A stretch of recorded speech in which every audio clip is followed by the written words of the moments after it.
والحقيقة لو تمر ما طول مريت هنا، لو تشوف فقهاءنا شقد عندهم العامل الإنساني في باب الذباحة.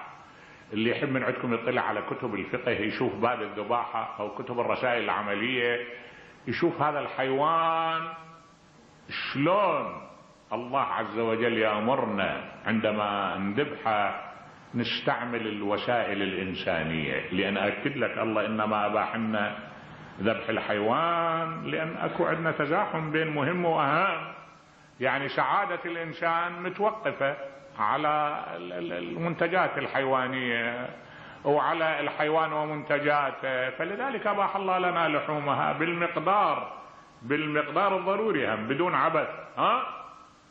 وإلا مو معناه أن هذا الحيوان ما يحس بالألم، لا يحس بالألم ويتأذى غاية الأذى. ولذلك الله عز وجل أمرنا أن نستعمل وياه أساليب غريبة في الذباحة.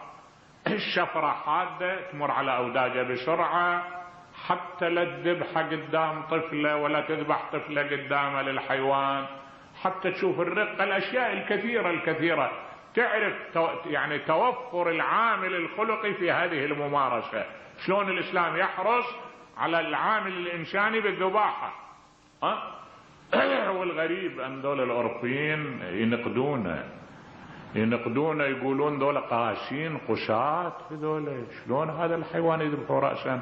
لازم يخدروه بالأول، يعطوا صعقة كهربائية حتى لا يشعر بالألم. أويلي كل شعب جاي يذبحوه بكامله، ما تشعرون؟ ما في، يا ريتكم تعطوا صعقة. كل شعب جاي يذبحوه بأيدي أعدائه وأبنائه. ومع ذلك تلاحظ أنه إنشاء العامل الإنساني ما يتحرك في ضمائركم. المسلمين لأنه يذبحون الكبش وبهاللون من الضوابط، هذول أناس قشاة، هذول أناس ما عندهم رحمة.